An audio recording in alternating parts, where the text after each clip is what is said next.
અરે પ્રારબ્ધ છે ગયેલું રહે છે દૂર માગે તો ન માગો તો દોડતું આવે. લોટરીની ટિકિટ બધાને ન લાગે અને ઘણી વાર રેકડી આપતો હોય ને રેકડી એને લોટરીની ટિકિટ લાગે. રહે છે દૂર માગે તો ન માગે એને ઓળતું આવે. ગુજારે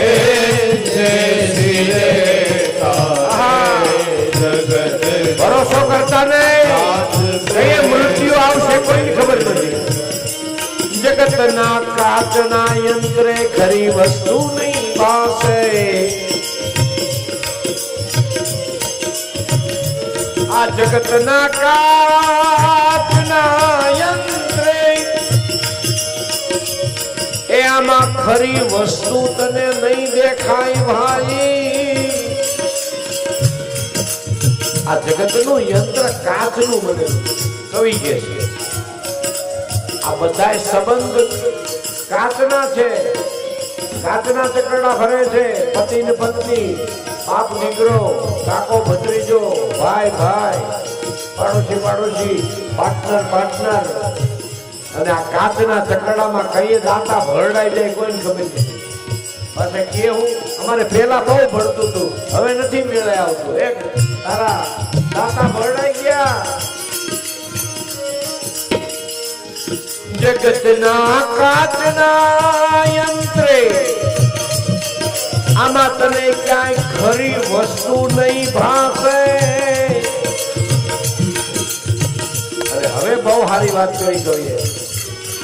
ન સારા કે ये नठारा न सारा के नठारा कदी तो विश्वास मारे गुजारे सिरे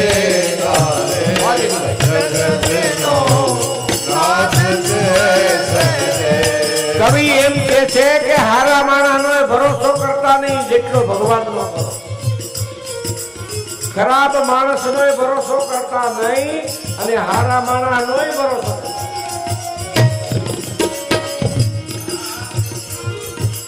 આપણને એવું કહેવાનું મન ન થાય કે બોલા ખરાબ માણસનો ભરોસો ન કરી તો સમજ્યા, પણ હારા માણસનો હુકામ નહીં. કવિ એમ કે છે કે હારા માણસનો એટલા માટે ભરોસો નહીં કરવો કે આજે તેને તે હારા કીધા એ કદાચ 100 મહિના કહીને ખરાબ હોત થઈ જાય માટે કોઈનો ભરોસો ન કર્યો. ન સારા કે એ નઠારા ના વિશ્વાસ મારે સારા કે નઠારા વિશ્વાસ મારે હવે ગુજારે જે શિરે તારે જગતનો નાથ કે ગુજારે શિરે તારે જગતનો નાથ સહજે આઈ જગતનો નાથ તે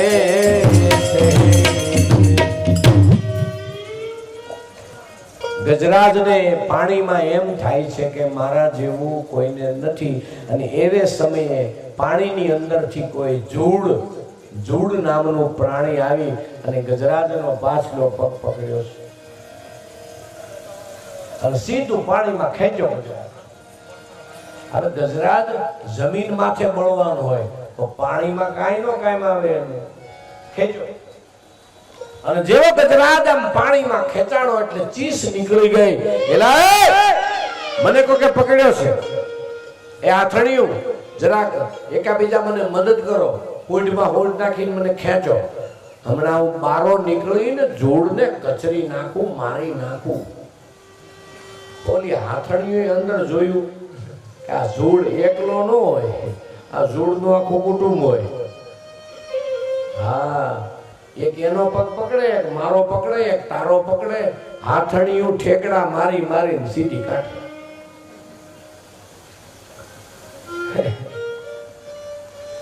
અને બોલ્યો હાથીને ઝૂડ ખેંચે પાણીમાં, બોલા બધા કાંઠે વહી ગયા. હાથી અંદર કે આવો મને બહાર કાઢો. બોલે હાથણીયું એક આવી ગયું, એક હાથણીયું બીજીને કે તું જા.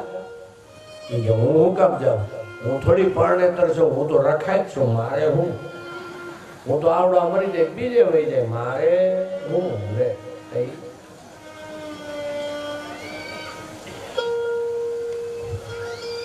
કોઈ જાતું નથી. એક વખતે ઓલી પરણેતર હતી ને એને કીધું કે તું તો આની હારે લગ્ન કર્યા છે, તું તો જા. તો ઈવડી એને શું કીધું ખબર છે? હું કેમ જાઉં, મારે છોકરા નાના છે, હું મરી જાઉં તો છોકરા રખડી પડે. હવે ભલે તમારા ભાઈ જાતા, હું તો રે લે. હા હા ભલે જાતો બંબાડ. 15 દીમાં કોઈ ગયું નહીં હો, છેવટ બધા મૂકીને વયા ગયા ભાઈ. અને હું તો ઘણી વાર કહું કે ખાટલે પડે ને એને જ કાળ લેવા આવે, બાકી ખબર કાઢવા વાળા મરે નહીં. ખબર કાઢવા વાળા મરવા માટે તો કોઈ માંદાની ખબર કાઢવા જાય ખરો? તાલી તો પાડો, વિચાર તો કરો. ખબર કાઢવા વાળા કોઈ તમારે બદલે નહીં મરે હો. બટુકભાઈ ની કથામાં અંદરથી જાગજો જાગજો. બટુકભાઈ એક એક વેણ ટકોરા મારી મારીને કહે છે કે ખબર કાઢવા વાળા કોઈ નહીં મરે. અને કોઈક માંદો પીડ્યું હોય ને ખબર કાઢવા વાળા મરવા માંડે બસ કોઈ આવે ત્યાં ન જવાય હો. પણ અમે સૂત્ર જ આપી દઈ કે ખબર કાઢવા વાળા કોઈ દી મરે નહીં, ઓઈલો જાય. સમજાણું ને? બસ. સુદેવજી મહારાજ વર્ણન કરે 6 મહિના સુધી ગજગ્રાહનું યુદ્ધ ચાલ્યું, પણ આખર પાણીનો જીવ જીતી ગયો. ગજરાજને ખોખું કરી નાખ્યો. ગજરાજને લોહી અંદરથી ચૂસી લીધું જોડે અને ખોખા જેવો કરી નાખ્યો. શરીરમાં બળ હતું ને, બળ લોહી હતું ને ત્યાં સુધી હું થતું હતું. પણ શરીરમાં જેવું લોહી ખૂટી જાય ને બેનો ભાઈઓ, એટલે પછી તરત પૂરું. તડોતડ જોવાની હોય અને ગામમાં હાલ્યો જતો હોય તો કુતરાને ઠેબુ મારીને આગો કરે હો. આવી તડોતડ જોવાની હોય. ઈનો ઈ માણા 80 વર્ષનો થાય, ખાટલે પડે, લોહી હુકાઈ જાય, ખબર કાઢવા જાવ આપણે કઈ કેમ છો?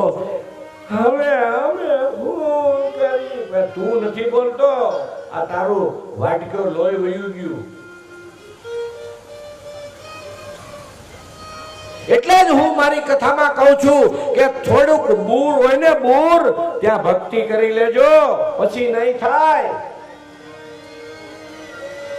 શરીરમાં શક્તિ હોય ત્યાં સેવા કરી લેજો, અને ખીચામાં રૂપિયા હોય તો વાપરી લેજો. પછી તમારી મિલકત ઉપર તમારા છોકરાને હોવું ઘોડો પંગાલી જાય, પછી 1 રૂપિયો કોઈ વાપરવા તમને મને નહીં દેવો. માટે કહું છું કે જોવાની હોય ત્યાં બધું કરી લેજો. હાથમાં હોય ને ત્યાં હારા કામ કરી લેજો. અને એમાં એટલી ઉતાવળ થી કે આજ એવું કાલ નહીં એમ માનીને કરી લેજો. આવા કામમાં ચોઘડિયું જોવાનું ન હોય. સાવધાન. આખર ગજરાજ એની હોઠ ડૂબવાની તૈયારી, એક થોડું બાકી હોઠ ડૂબવાની રહી, અને તઈ એને એમ થયું ઓહો આટલું બધું ભગવાને મને બૂર આપ્યું હતું, શક્તિ આપી હતી, આટલી શક્તિથી મેં આ હાથણીઓની સેવા કરી. એના કરતા જો મેં ભગવાનને પૂજ્યા હોત, કેમ કે ભગવાનની પૂજામાં શક્તિની જરૂર પડે, સેવા કરવામાં શક્તિની જરૂર પડે. કઈ સારું કામ કરવું હોય તો રૂપિયાની જરૂર પડે ને. નકરા પેટ્રોલ થી મોટર નો હાલે, ટ્યુબ ટાયરે જોઈ. નકરા ટ્યુબ ટાયર થી પેટ્રોલ નો હાલે, મશીન હોત જોઈ. નકરા મશીન થી નો હાલે, ડ્રાઈવર જોઈ. નકરી કથા કરવી તો બટુકભાઈ ને હોત આમંત્રણ દેવું પડે, આ સમિયાણા વાળા દેવું પડે ને દેવરાજભાઈ, બરોબર ને? એક સારું કામ તમારે કરવું હશે તો કેટલા વાના ભેગા કરો તો આ બધું થાય. એમને ફોર વ્હીલ નો આલે માં કેટલા વાના છે જુઓ. કહેવાનો મારો ભાવાર્થ છે, મારામાં આટલી બધી શક્તિ હતી, ગજરાજ કહે, અને આટલી શક્તિથી મેં જો ભગવાનને યાદ કર્યા હોત તો આજ મારો ભગવાન મારી પાસે હોત. ખેર, પણ કાંઈ બગડ્યું નથી. તરતું તરતું કમળ આવ્યું, હોડમાં લીધું. આખી જિંદગી નકરો ભોગ જ ભોગવ્યો તો. ભગવાનને કોઈની યાદ તો કર્યા નહોતા, સત્સંગ તો કોઈની કર્યો નહોતો. સત્સંગ કર્યો હોય તો મરવા ટાણે થોડોક યાદ આવે, આને કાંઈ નથી કર્યું. આને એ ખબર નથી કે ભગવાન, ગોડ, ઈશ્વર, અલ્લાહ શું કહેવાય. ઈ ખરેખર તો જનાવર છે ને. आखिर ये पशु है, पशु की कथा में कर रहा हूँ आपको. उसको कोई मालूम नहीं था कि ये अल्लाह बोला जाता है, गॉड बोला जाता है, ईश्वर बोला जाता है, नारायण कहा जाता है. भगवान को कुछ अता पता ही नहीं है. बीजू એને ઈ ખબર નથી હાથીને કે ભગવાન ક્યાં રહે છે, કેમ કે સત્સંગમાં ગયો જ ખબર પડે ને. ઈ કર્યો ને ધંધો. પણ જોજો અમારા ભાગવતના ગજરાજ કેવી રીતે ભગવાનને બોલાવે છે. તરતું તરતું કમળ આવ્યું, કમળ હોડમાં પકડ્યું, અને ગજરાજ એક વાનરનો વિચાર કરે છે કે મારી જેવા નકામા ને નાલાયક માણસ હંમેશા નીચે હોય અને મારી જેવા ને ઉત્પન્ન કરનારો ભગવાન ઉપર હોય. એ નામ એનું ગમે હોય, અલ્લાહ હોય, ગોડ હોય, જે હોય તે. પણ મારી જેવા માણસો નીચે હોય, નીવડો ઉપર વાળો હોય તો ગજરાજ બોલ્યો કે ઉપર વાળા, બેકાર જિંદગી જીવ્યો અને હવે આ જિંદગીમાં મને રસ નથી હો, મરવું છે મારે. પણ મરતા પહેલા હે મને ઉત્પન્ન કરનારા, હે ઉપર વાળા, આ હું કમળનું ફૂલ નથી દેતો, પણ આ કમળના ફૂલમાં મારો જીવ મૂકી અને તને આપું છું.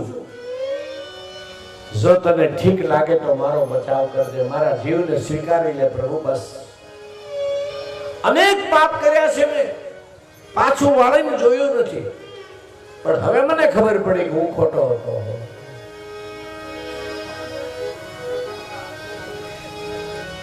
ડૂબતે ગજરાજ ये डूब रहो गजराज, प्रभु जी तूने ले लियो.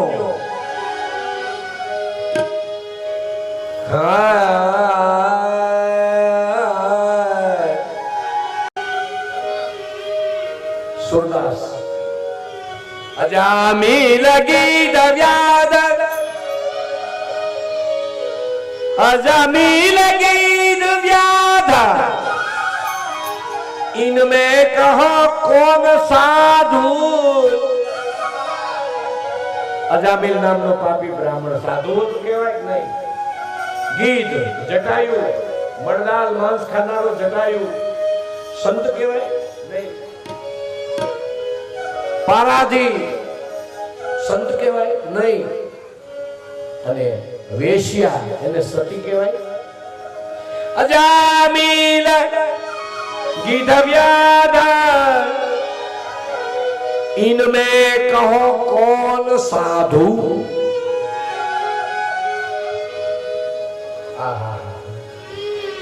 हे प्रभु, अने तूने पंछी पंछी पंछी को तूने कहां पढ़ाया प्रभु जी. સુખ એટલે પોપટ. સુખદેવજી મહારાજ અમારા ભાગવતના એટલે પોપટ. પોપટ કઈ યુનિવર્સિટીમાં ભણવા ગયો? ભાગવતના કથાકાર પોપટ અને રામાયણના કથાકાર કાક ભૂષણજી એટલે કાગડો. આ ક્યાં ભણવા ગયા બે? એ પંછી કો કહા પડાત. અને તમે હદ તો તઈ કરી પ્રભુ કે તુને ગણી કાલી તારી તારી પ્રભુ તમે વેશ્યાને વૈકુંઠ આપ્યું. અરે વાહ. હે તુને ગણી કાલી તારી दीनन दुख हरण देव संतन हितकारी दीनन दुख हरण देव गुजरात में से आओ प्रभु आओ हे दीन दुखी ने मदद करनारा मारा भगवान दीनन दुख हरण देव दीनन दुख हरण देव ये संतन हितकारी ध्रुव ने प्रहलाद ने ये હું કોઈ 60 વર્ષના હતા 70 વર્ષે ભક્તિ કરી ध्रुव के सर छत्र देत प्रहलाद को उबार लेत 7 વર્ષના બે ભગવાન ध्रुव के सर छत्र देता प्रभु जी तूने प्रहलाद को उबार हे तूने प्रहलाद को उबार लेता हाँ प्रभु तू કેટલો દયાળુ